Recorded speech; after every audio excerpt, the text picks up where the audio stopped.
Greetings again, non-Western art appreciation class. I hope you're doing fantastically well. Today I'm coming to you from one of my favorite cities on the entire planet. This is actually Florence, Italy. If I ever have enough money to retire in Florence, Italy, I would absolutely do it. The gelato, the pizza, the biking, the idea that Michelangelo and Da Vinci had houses here, the birthplace of the Renaissance. It is a spectacular city. I highly recommend actually going here. Today we are talking about the seven wonders of the world, the idea of the seven wonders of the world from then and all the way to now. What's interesting about this is that we're going to have to look at 8 different seven wonders of the world in order to get seven wonders of the world. And we'll talk about why that is in a moment.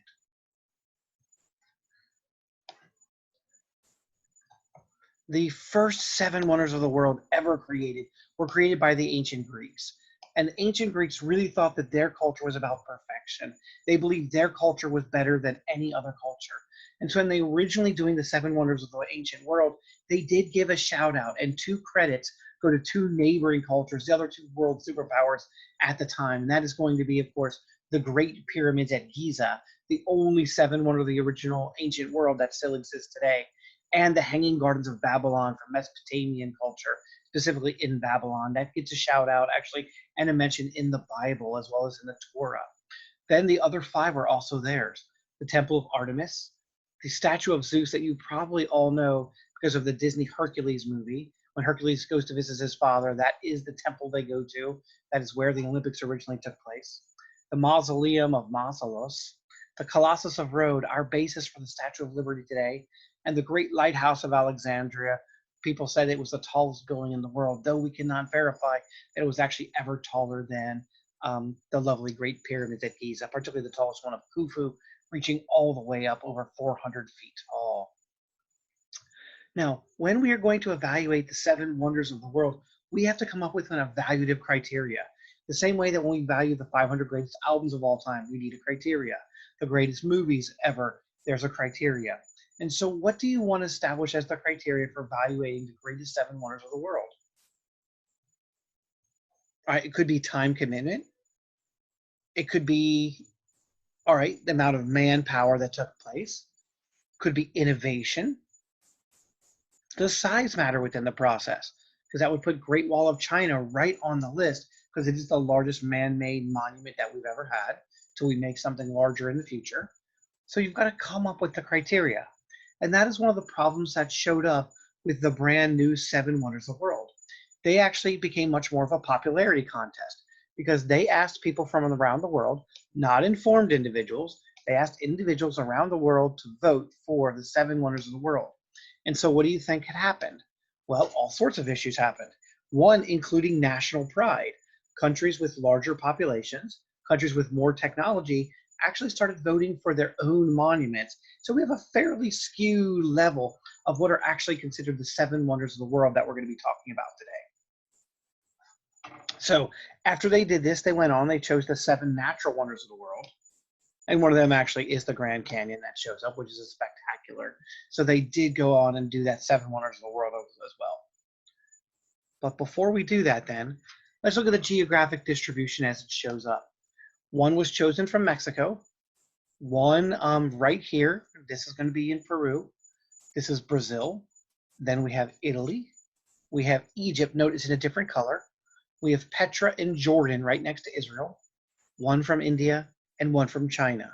So most of these you can probably pick out because you know the locations, and there's not that many famous monuments that we would consider the 7 wonders of the world from these time periods. Now, to begin with, the Great Pyramids at Giza, the Egyptians complained vociferously from the very get-go because there were 7 original wonders of the world.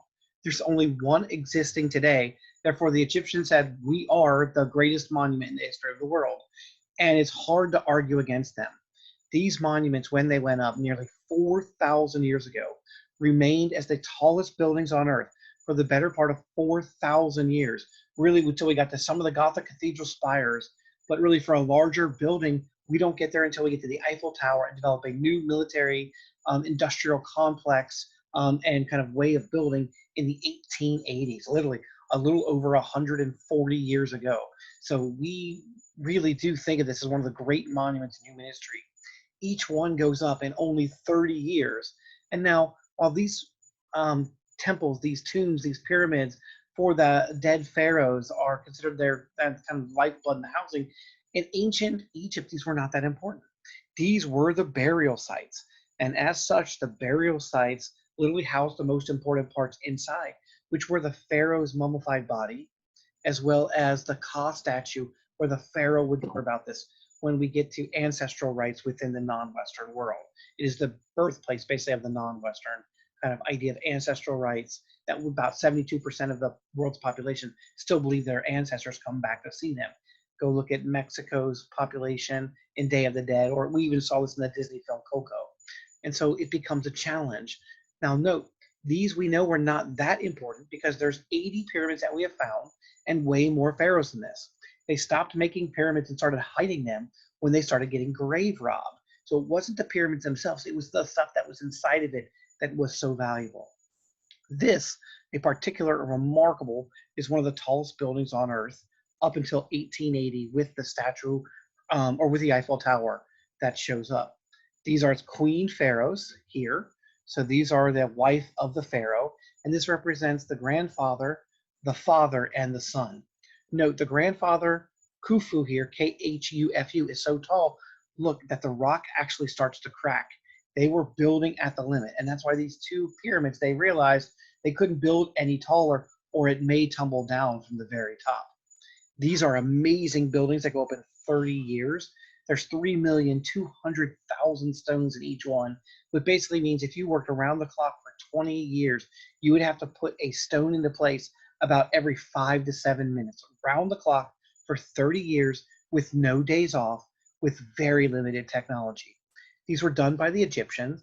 We have this myth out there that the slaves built these. The slaves did not build these.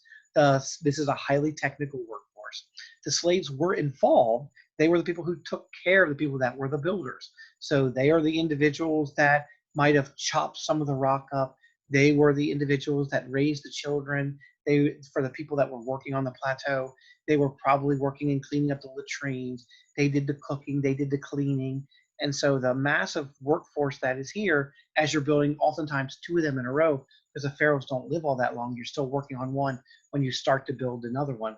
Because as soon as a pharaoh comes into power, one of the first things they do is start working on their temple for their afterlife, because they believe in the concept of an ancestral life forever, which is kind of a radical concept going all the way back, and really is the first culture that develops that concept. So Brazil is the first one where we get the idea of Christ the Redeemer. And I have to challenge this one. Is this really one of the 7 wonders of the world? Absolutely amazing and cool. In the in a lovely 1930s, done in kind of the Art Deco, Art Nouveau style. The location is spectacular. It's 100 feet in the air, overlooking the beautiful kind of Atlantic Ocean that shows up off the coast of Rio de Janeiro. But that's one of the greatest wonders of the world. The reason why it made the list is this. The Brazilians held a popularity contest, and the Brazilians are one of the 10 most populous nations on Earth. They actually, when you went to vote for this, you used to have to vote and pay 50 cents every time you voted, and you could vote for multiple times. Well, that benefits those individual nations that are A, more wealthy, and B, have more people.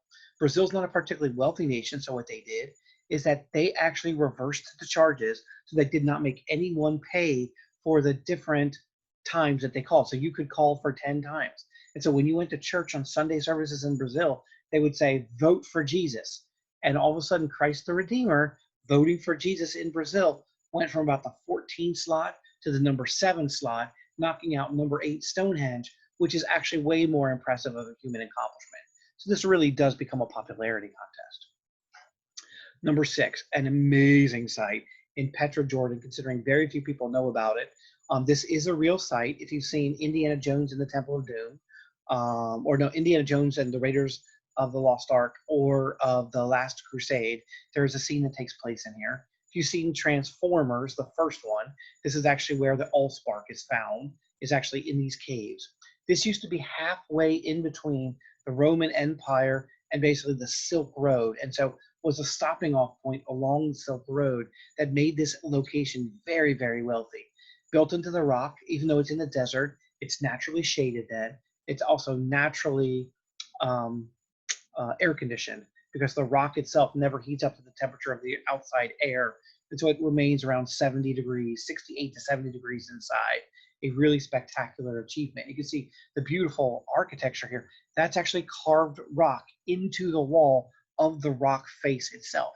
So they actually created it within this context. Number 5, the Taj Mahal, one of the great accomplishments that we will come back and look at later on. What makes the Taj Mahal interesting is that the Taj Mahal is actually a Muslim architectural site, largely in a Hindu-based nation. It's in the north of India, which gets conquered by the Mughals. And so it's the Mughal emperor, Shah Jahan, that actually makes this. He makes this because his wife, whose nickname is Mumtaz Mahal, the crowned one of the palace, dies giving childbirth to their 14th son and is a defender of the Muslim faith. So for her wonderful life and what she's done, her husband, Shah Jahan, decides to make this great mausoleum. And today, it's considered one of the most beautiful, if not the most beautiful building in the world.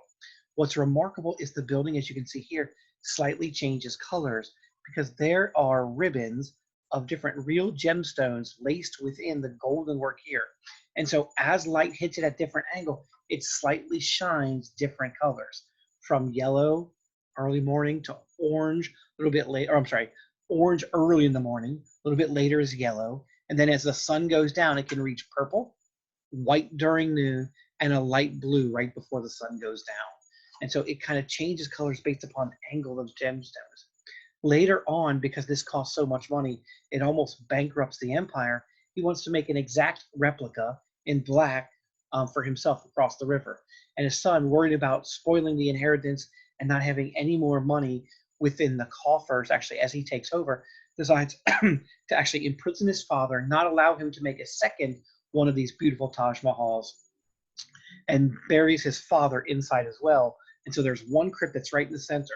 That's the crown, one of the crown prince. That's for the queen, Mumtaz Mahal, and then Shah Jahan is buried right next to her.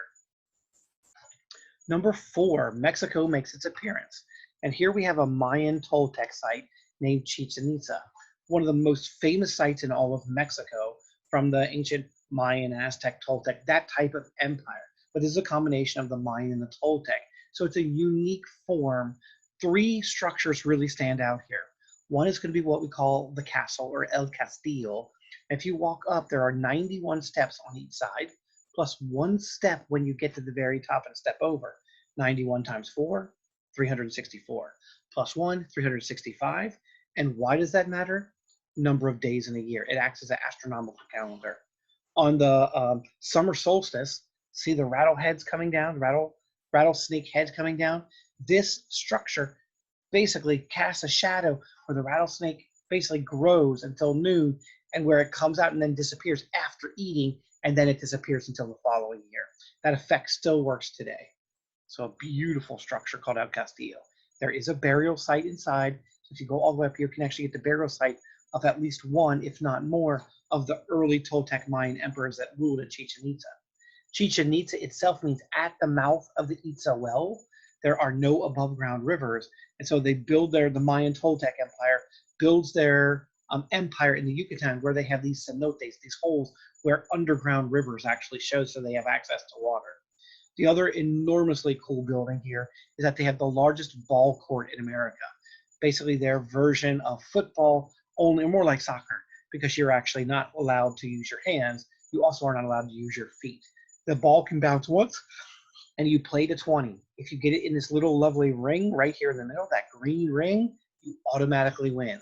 And at these particular circumstances in playing, the ball bouncing is supposed to be the symbol of the sun moving across the sky.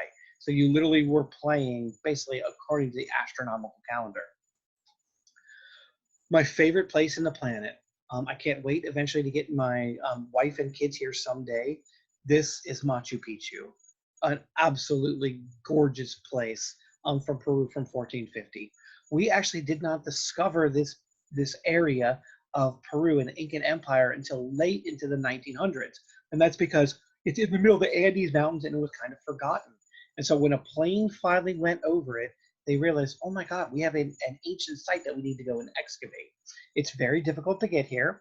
and it's actually under a lot of stress for the number of people that want to go here. So they're starting to limit the number of individuals that can get here on any given day. It's an archaeological remnant. This was an ancient Incan civilization that was meant for kind of prosperity and peace. It was basically a pleasure garden for the Incan wealthy and chiefs far removed from Cusco and some of the other capital areas where all the kind of land and commerce and trade took place. They believe this is one of their gods right here.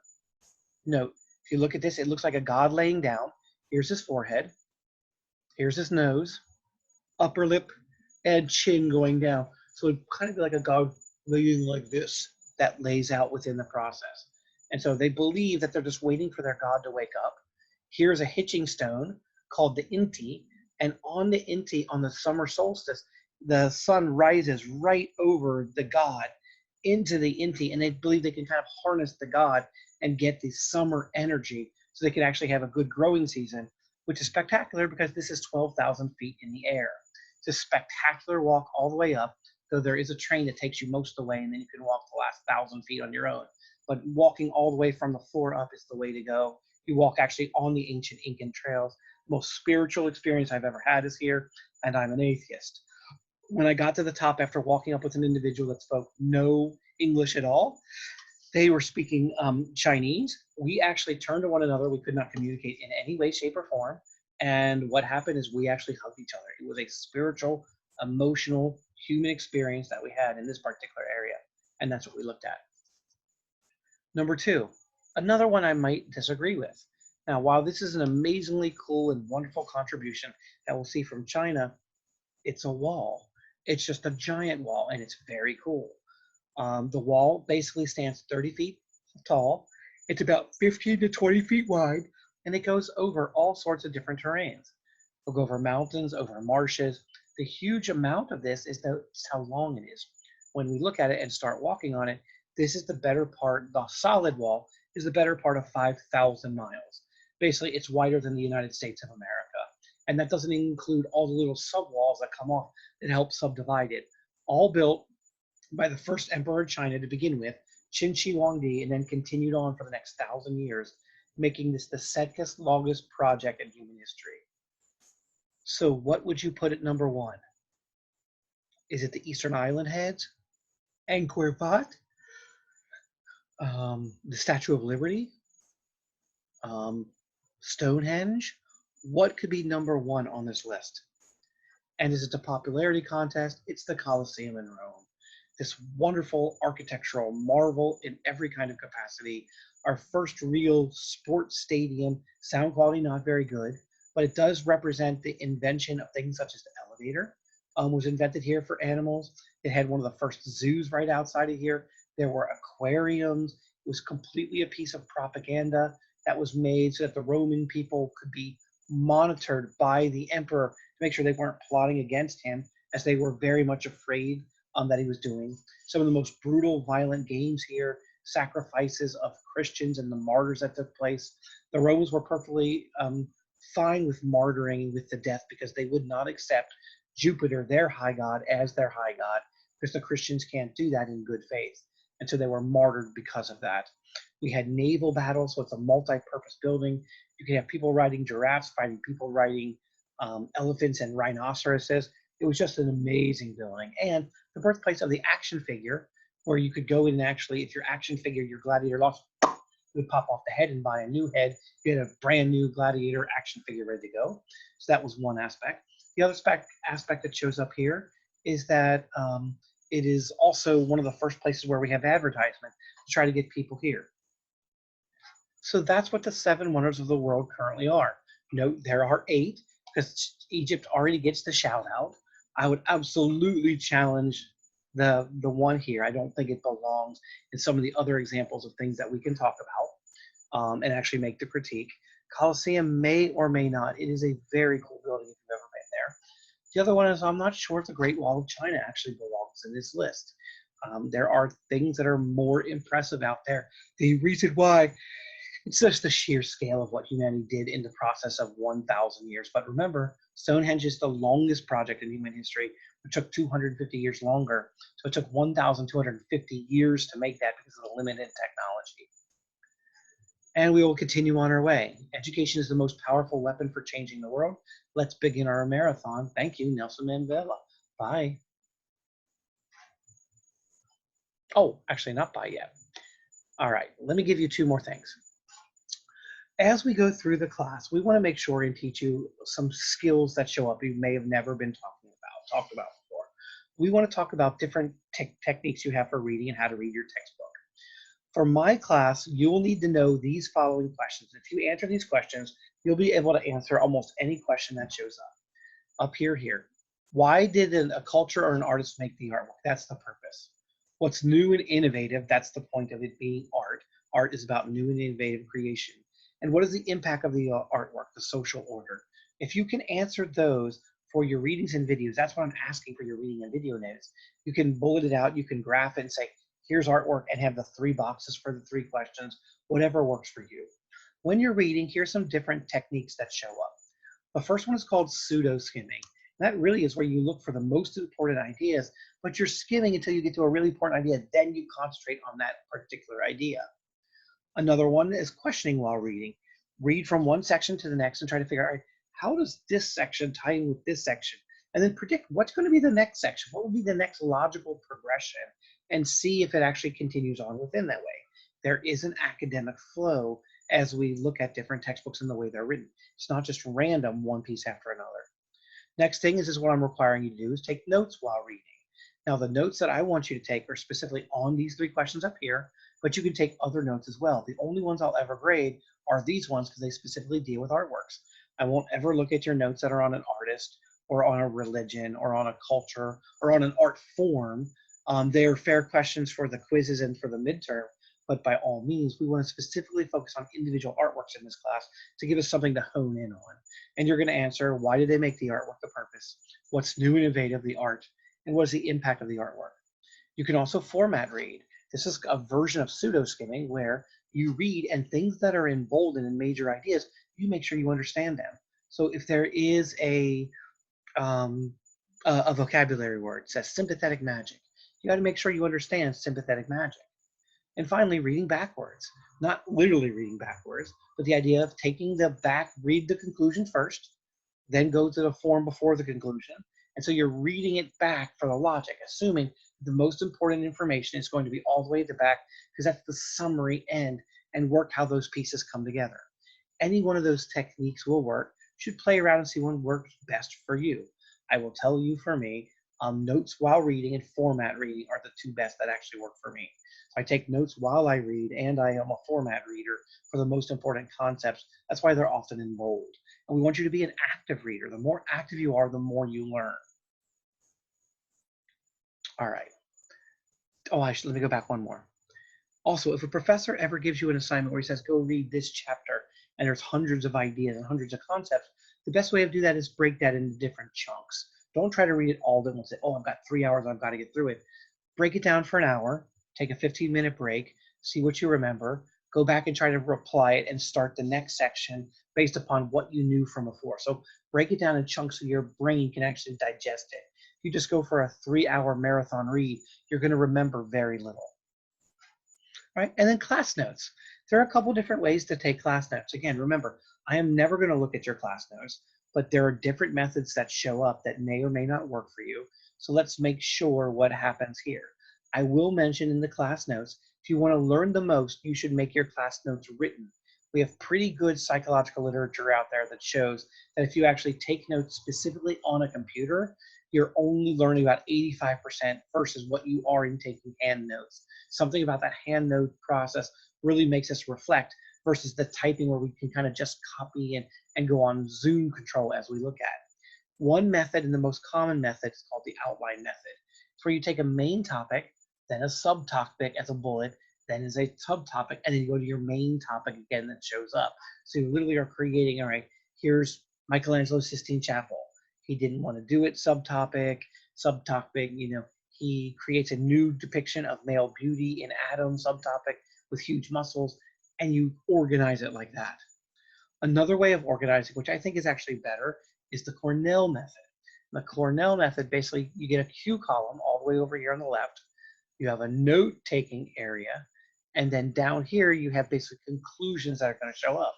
And so you could do this for why make the art, what's new and innovative about the artwork, impact on the artwork, is an organized way that actually helps you predict what's going to come for or what's going to be important. The two most difficult ones then, and these are the ones I like the most, but I could never do this in a lecture if the lecture I did not know the material beforehand, are the mind map and the flow. These are great ways of organizing your notes afterwards or thinking about a concept that you really don't understand. What a mind map is you take an image, and we'll do a couple of these in class. You'll take an idea or an image that shows up and you put it in the middle, and then you put all the different ways that that flows out within the subtopics. So you have the center. So let's say, for example, we have Professor Fraser's class. We have neuroscience, pedagogy, and how you're going to learn better. Over here, we're going to have how we're going to help you impact the world. Over here, we're going to have how your education system has failed you, and we're going to try to correct that education system within. So we have all these little tentacles of things that I've already talked about that I believe is the core basis of what my core class is. You can do the same thing with the flow method. The difference is mind mapping makes you go to one section and another.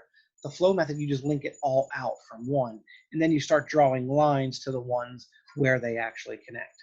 And the last one is notes on slides. Notes on slides, and I won't say it's the laziest version, but it is the least effective version of actually learning, unless you're going to go back and look at those notes and reorganize them later.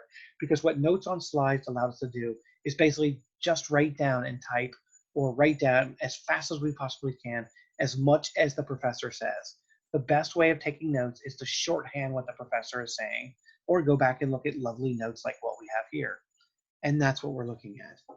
Now I can actually say goodnight from one of my favorite cities in the world. I should mention, if you don't know, right there and over here are going to be models of wonderful statues. This one happens to be Michelangelo's David, the original one. This is the location of where it would be in Florence. And one of my favorite museums in the world is right down the road, called the Uffizi. One of my favorite ice cream shops right down the road here called Grom, which makes some of the best ice cream in the world. Also right next to a great gelato shop. So you can't go wrong when you go to Florence. I hope everything is well. Have a wonderful night. Good night.